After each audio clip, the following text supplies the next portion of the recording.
Assalamualaikum warahmatullahi wabarakatuh.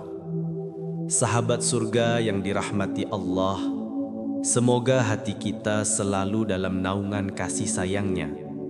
Hari ini kita akan berbicara tentang sesuatu yang sangat dekat dengan kehidupan kita, ujian dan beban hidup yang berat. Apakah Anda pernah merasa hidup begitu menekan? Pernahkah Anda menatap langit malam sambil bertanya dalam hati, "Ya Allah, sampai kapan begini?" Ada yang diuji dengan kehilangan pekerjaan, rumah tangga yang goyah, rezeki yang seret, anak yang susah diatur, atau hati yang lelah karena dikhianati orang yang dipercaya. Kadang kita merasa dunia terlalu sempit, air mata sudah tak lagi bisa dihitung. Bahkan yang kuat pun bisa runtuh di titik tertentu. Tapi sahabatku, ketahuilah Allah tidak pernah salah memberi ujian. Sebelumnya, kita berdoa dulu. Ya Allah, Tuhan yang maha lembut dan maha mengetahui, limpahkan rahmat dan kekuatan bagi semua penonton yang hadir hari ini. Berikan kebahagiaan dan kemudahan bagi yang menekan tombol like sebagai tanda cinta pada kebaikan. Luaskan rezeki dan umur dalam keberkahan bagi yang menekan tombol subscribe agar selalu mendapat ilmu yang bermanfaat. Limpahkan pahala berlipat ganda bagi siapapun yang membagikan video ini agar menjadi jalan dakwah. Dan ya Allah, berkahilah mereka yang menulis sholawat di kolom komentar. Jadikan setiap hurufnya penebus dosa dan cahaya di alam kubur. Amin ya rabbal alamin. Sahabatku, seringkali kita hanya melihat sulitnya hidup tanpa sadar bahwa Allah sedang menyiapkan rahmat besar di baliknya. Penceramah dalam transkrip mengatakan, kalau antum naik ke gunung dan menemukan tanjakan, harusnya gembira karena di depan pasti ada turunan. Artinya apa? Kesulitan bukan untuk menghancurkan, tapi untuk menaikkan derajat. Namun, banyak orang salah paham terhadap ujian. Sedikit masalah, langsung curhat di media sosial, menulis status panjang, berharap simpati, padahal yang datang justru komentar sinis. Penceramah bahkan menegur dengan lembut, bikin status tidak menyelesaikan masalah, malah menambah persoalan. Ujian itu bukan untuk diumbar, tapi untuk dihadapi dengan sabar dan doa. Karena Allah hanya memberi ujian pada orang yang Ia percaya mampu menanggungnya. Kalau hari ini kita diberi beban, berarti Allah tahu kita kuat. Kita hanya belum menyadari kekuatan itu. Jadi, sebelum berkeluh kesah, mari ubah cara pandang kita. Boleh jadi air mata yang jatuh hari ini adalah air mata terakhir sebelum datangnya rahmat besar dari Allah. Dan setiap rasa sakit yang kita rasakan sesungguhnya sedang membersihkan hati kita dari sifat sombong, iri, dan keluh kesah. Sahabatku, mari belajar melihat setiap kesulitan sebagai tanda cinta Allah bukan murkanya. Karena sesungguhnya ujian bukan jalan buntu, tapi pintu rahmat yang tersembunyi. Sahabat surga yang dirahmati Allah, tahukah Anda betapa sering kita gagal melihat rahmat di balik penderitaan? Kita melihat hujan deras sebagai hambatan, padahal disitulah tumbuh kehidupan. Kita melihat kegagalan sebagai aib, padahal itu latihan menuju keberhasilan yang lebih tinggi. Dalam transkrip tadi disebutkan, kadang-kadang kesulitan itu dibuat oleh Allah untuk mendapatkan kenikmatan. Kalimat ini bukan sekadar penghiburan, tapi kunci pemahaman yang dalam, bahwa rahmat Allah seringkali datang dalam bentuk yang tidak kita sukai. Allah ingin membentuk hati kita agar lebih kuat, sabar, dan siap menerima anugerah besar. Mari kita renungkan, ketika kita dihadapkan pada masalah, apa reaksi pertama kita? Apakah langsung berserah diri atau justru mengeluh? Kebanyakan dari kita lebih mudah berkeluh kesah daripada bersyukur. Padahal ujian kecil yang kita alami seringkali hanyalah panggilan lembut dari Allah agar kita kembali mengingatnya. Penceramah mencontohkan, kalau nggak diberikan persoalan itu, rahmat nggak akan turun. Perhatikan, Allah tidak akan menurunkan rahmat besar tanpa ujian. Karena rahmat adalah hadiah bagi mereka yang sabar. Kita hanya perlu melatih mata hati untuk melihat rahmat di balik luka. Ada kisah indah yang disebut dalam ceramah, kisah Buya Hamka. Beliau pernah dipenjara, bukan karena bersalah, tapi karena fitnah. Namun, apa reaksi beliau? Tidak dendam, tidak marah. Beliau justru berkata dengan syukur, "Saya bersyukur kepada Allah. Kalau saya tidak masuk penjara, tafsir Al-Azhar tidak akan selesai." Subhanallah, penjara yang tampak sebagai hukuman ternyata adalah tempat lahirnya karya besar yang hingga kini menerangi umat Islam. Itulah rahmat tersembunyi. Sahabat surga yang dirahmati Allah, ketika kita sakit, mungkin Allah ingin kita lebih banyak berdoa. Ketika kehilangan pekerjaan, mungkin Allah ingin memberi rizki dari jalan yang tak disangka.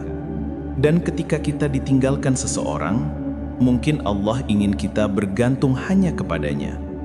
Maka jangan lihat sulitnya, tapi lihat siapa yang mengatur kesulitan itu. Kalau Allah yang menulis skenarionya, pasti endingnya indah. Sebab di balik setiap air mata, ada cinta Tuhan yang sedang bekerja.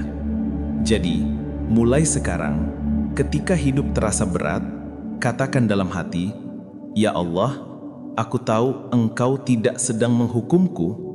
Engkau sedang memelukku dengan cara yang berbeda." Sahabat surga yang dimuliakan Allah, dalam setiap zaman, Allah selalu menghadirkan kisah orang-orang yang diuji berat. Bukan untuk membuat kita takut, tapi agar kita belajar bagaimana mereka tetap tegar dan memandang ujian sebagai jalan menuju kemuliaan. Mari kita mulai dari kisah Nabi Yusuf alaihissalam. Beliau adalah sosok yang luar biasa tampan, cerdas, dan berbudi pekerti tinggi. Namun, justru karena keistimewaan itu, beliau diuji berkali-kali. Difitnah oleh wanita bangsawan, dijebloskan ke penjara tanpa kesalahan. Kalau kita di posisi itu, mungkin hati akan memberontak. "Ya Allah, aku ini baik, kenapa malah disakiti?" Tapi Nabi Yusuf tidak demikian. Beliau justru berdoa agar dimasukkan ke penjara demi menjaga kehormatan diri. "Ya Allah, penjara lebih aku sukai daripada memenuhi ajakan mereka." Lihat kisahnya dalam Quran surat Yusuf ayat 33 sampai 35. Dan apa yang terjadi? Justru di dalam penjara itulah rahmat Allah turun. Beliau dipertemukan dengan para tahanan yang bermimpi aneh, lalu meminta tafsir dari Yusuf. Dari sinilah awal kebesaran itu dimulai. Tafsir mimpi itu membawanya keluar dari penjara, bertemu dengan raja, dan akhirnya diangkat menjadi bendahara Mesir, posisi yang terhormat dan penuh berkah. Sahabatku, seandainya Nabi Yusuf tidak pernah masuk penjara, maka beliau tidak akan pernah sampai ke istana. Ujian menjadi jalan yang tampak sempit, tapi sesungguhnya itulah pintu ke kemuliaan. Begitu pula kisah Buya Hamka di zaman modern. Beliau dipenjara, dihina, dan dibungkam. Tapi justru di tempat itulah beliau menyelesaikan karya tafsir besar yang kini dikenal seluruh dunia. Subhanallah, Allah punya cara aneh tapi indah untuk mengangkat derajat hamba-hambanya. Dari kisah-kisah ini kita belajar, kalau Allah izinkan kita melalui rasa sakit, bukan berarti Allah benci. Justru karena Allah tahu di dalam hati kita ada kekuatan yang belum kita sadari. Kadang Allah harus memecahkan hati kita supaya sinar iman di dalamnya bisa keluar. Maka jangan iri dengan hidup orang lain yang tampak tenang, karena boleh jadi ujian yang kamu hadapi hari ini adalah jalan khusus menuju derajat yang lebih tinggi, derajat yang tidak Allah berikan pada semua orang. Ingat sahabatku, rahmat Allah sering datang lewat jalan yang tidak kita duga, dan setiap luka yang kita terima mungkin sedang membentuk kita menjadi orang yang lebih sabar, lebih lembut, dan lebih dekat kepadanya. Sahabat surga yang dirahmati Allah, pernahkah Anda merasa seperti hidup di dalam kegelapan? Masalah datang bertubi-tubi, solusi tak kunjung terlihat, dan doa seolah tak sampai ke langit. Jika iya, Anda sedang berada di fase yang sama seperti dialami Nabi Yunus alaihissalam, seorang nabi yang diuji dengan kesempitan paling luar biasa. Bayangkan, beliau dilemparkan ke laut, lalu ditelan oleh ikan paus raksasa. Gelap, sempit, tak ada cahaya, tak ada jalan keluar. Tidak ada manusia yang bisa menolongnya. Kalau kita di posisi itu, mungkin sudah putus asa. Tapi apa yang dilakukan Nabi Yunus? Beliau tidak marah, tidak mengeluh, tidak menyalahkan takdir. Beliau justru berdoa dengan kerendahan hati yang paling dalam. La ilaha illa anta subhanaka inni kuntu minaz zalimin. Artinya, tiada Tuhan selain Engkau, Maha Suci Engkau. Sesungguhnya aku termasuk orang-orang yang zalim. Inilah doa yang menjadi pelita dalam kegelapan hidup. Allah langsung menjawab, maka kami kabulkan doanya dan kami selamatkan dia dari kesedihan. Dan demikianlah kami selamatkan orang-orang yang beriman. Subhanallah, doa itu bukan hanya untuk Nabi Yunus. Ayat itu menyebut, demikianlah kami selamatkan orang-orang yang beriman.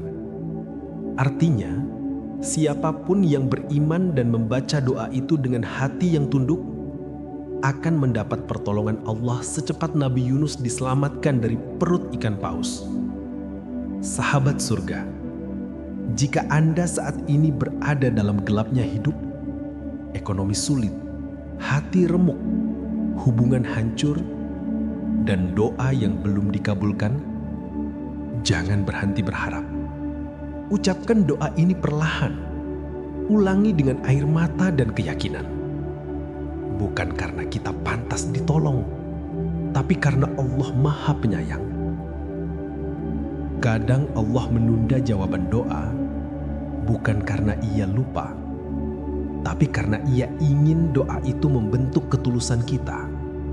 Karena yang Allah lihat bukan panjangnya doa, tapi dalamnya makna dari hati yang pasrah. Dan ketika kita menyadari bahwa kegelapan hidup hanyalah ruang perenungan, maka cahaya rahmat itu akan muncul, bukan dari luar, tapi dari dalam hati yang kembali mengenal Tuhannya.